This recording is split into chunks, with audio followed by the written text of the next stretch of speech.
Hello everybody, this is Tom Bacon again, creator of Regimental Chess, with another video tutorial of a couple of players having at it. There aren't any great and grand master strategies at play on either side here, just a couple of guys hacking away and having fun on a single board game. From this video you'll get a decent appreciation of the tactics and strategies of the game, as well as how to manipulate and maneuver the pieces. In the opening scene here, you're looking at the lobby. I've signed on as Commander Cody, and I've also signed on through another computer as the Brigadier. As you can see on the left-hand side is a list of several friends that Commander Cody has played with, and the green light indicates that the Brigadier is online. I select the Brigadier's name, invite him to play on a single board, and push play. Every game has a chat room so that you can see who else is online and engage in a dialogue with your opponent. You can move the chat room to any place on the screen or minimize it and get it out of the way. In battle, armies rarely approach each other with matching formations. For this reason, Regimental Chess has several different formations pre-programmed into the system, which are randomly selected for you if you choose the newcomer's approach. It is highly recommended that you select the newcomer's approach for the first several games that you play. One mistake newcomers often make is using the master's approach, set up the pieces in their own fashion and in a way that leads to a complete disaster. Therefore, it is very strongly recommended that you select the newcomer's approach. Once both sides have selected their formation, the wall is lifted and the opposing forces are revealed. Rooks and queens are the heaviest offensive pieces and are superbly suited for capturing the opposing king. Here you have a formation of 4 rooks and 2 queens, connected because the pieces are on adjacent spaces and also because the pieces are mutually supportive. As such, they are capable of moving and capturing in unison. However, the biggest mistake one can make on a single board game is to launch those pieces prematurely when the opposing backfield is too powerful. The horses or knights are best suited for guarding the king. Here you have 4 knights that are in formation because they are mutually supportive.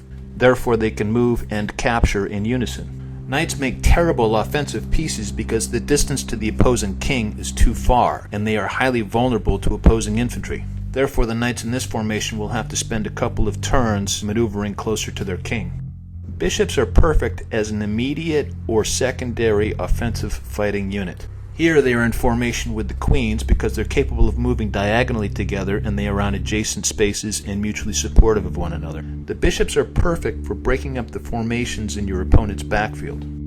Lastly, you have 14 pawns or infantrymen, which are capable of moving or capturing one space forward either straight or diagonally. Because there are 14 of them, only 1 pawn per turn can make a capture. However, because there are 14 of them, aggressive attacks and counterattacks with the infantry can succeed in breaking up the opposing force's backfield and sometimes even captures the king by themselves. By far, the best strategy in a single board game for Regimental Chess is to attack aggressively with the pawns and bishops. Break into your opponent's backfield and rout his forces. Keep attacking and don't let up. The way to win is to continually force your opponent to react and retreat while you attack and advance. There are several ways to maneuver the field. The first way is to right-click on your mouse and hold it down. The second way is to use the scroll wheel to zoom in and zoom out. The third way is to use your arrow keys to move left, right, forward, and backward. And the fourth way is to click on the points of the compass in the upper right-hand corner of your screen. The way these formations are set up, black has 2 advantages. First, its infantry has deeper ranks and is better suited for a fight up the center, while white's infantry is relatively flat. Also, black's bishops are poised for immediate assault.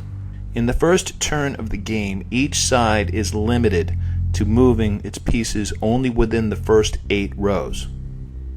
Thus, when the formations are revealed, each side has an opportunity to make a defensive maneuver in the event that some of its fighting units or pieces are overly exposed, and can avoid a catastrophic loss in the first turn of the game. To select a formation, white left-clicks a piece. It's highlighted with green fire. Other pieces that can be moved in formation then become highlighted with green dots. By left-clicking one piece, then another, after another, after another, white can increase the size of the formation it intends to move. If you want to lose, move just one piece. If you want to win, move as many pieces as possible. Only break up a fighting unit into smaller pieces if there is a really good reason to do so. Here, white selects 4 infantrymen and moves them diagonally forward. The reason why it moves them diagonally forward instead of straight forward is to deepen the ranks and create a longer column. Black responds by moving a considerable portion of its infantry forward. White selects a large portion of its infantry on the left flank and moves them forward, now threatening 2 of Black's bishops. By leaving some infantrymen behind, White has now formed a diagonal column 5 ranks deep.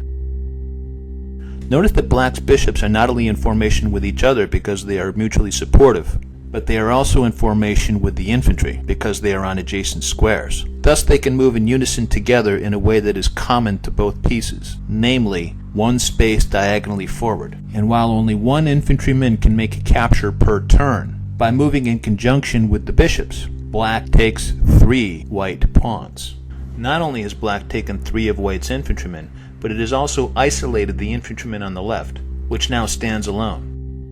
And the main rule for winning regimental chess is to always move your pieces in the largest formation possible rather than individuals, unless there is a really good reason to do otherwise. This is one such instance of having a really good reason to do otherwise. The singular isolated white infantryman is in position to take out the bishop that links the entire bishop formation together. By removing the central bishop, White shatters the bishop formation, and those bishops can no longer move or capture in unison. Black moves its bishops and several of its pawns around the flank, making a capture and advancing its pieces at the same time. But for the moment, the only pieces they threaten in White's backfield are its own bishops, promising at best an even draw. White's pawn therefore takes out Black's isolated bishop. Although that pawn is isolated and not likely to do any further threatening or capturing, it does block Black's 2 queens from sweeping down and threatening the king. Black continues to march its bishops and infantrymen around White's flank. Now Black is threatening horses. White declines to react to the threat quite yet, and instead advances its infantry up the center.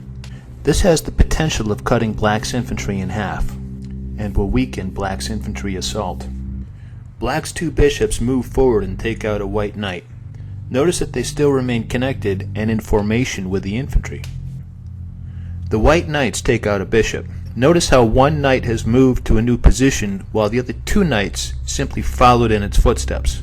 This is done by pressing the shift button while making the maneuver. Black moves a bishop and its infantry forward together in unison, taking out both the knight and enemy pawn. The white knights again move to take out the last remaining bishop. Half of Black's infantry moves straight forward, taking out the knight. However, now Black's infantry is cut in half. White's fighting formation of 2 queens and 4 bishops moves to the flank and wipes out Black's 2 lead pawns. Black's infantry takes out a bishop in the middle. This is aimed at cutting White's formation in half. Queens and bishops continue to fight for control of the flank and take out 2 more of Black's infantrymen. The 3 Black infantrymen left in that formation take out another bishop. White's queens and bishops continue to saw their way up the flank and take out 2 more infantrymen. The last remaining infantryman on that flank takes another bishop, and White moves for control over the center. Black fights back, taking out the second pawn in White's line, thus greatly frustrating White's ability to attack with its infantry. White's 4 rooks move to the left flank and challenge Black's queens. Black's queens avoid the confrontation and shift to another row. White sweeps 2 rooks down. White's own pawn prevents the entire rook formation from moving down the flank. Nonetheless, White is able to move 2 rooks all the way down and threaten Black's king. Black moves all 4 horses back toward its king. However, those horses had blocked White's queens, and their defensive maneuver has left the pathway open. White's queens sweep all the way down, capture a horse, and threaten the king. Check. While black can take one queen or the other, it cannot take them both in the same maneuver. Therefore, black's only option is to flee. White's queens close in for the kill, each queen checking the king. Again, black's only option is to flee. White's queens continue to press and double-check the king. Now black's king has no escape. Black goes down fighting by taking out one of White's queens. The king is captured and the game is lost. Regimental chess for the brutal intellect.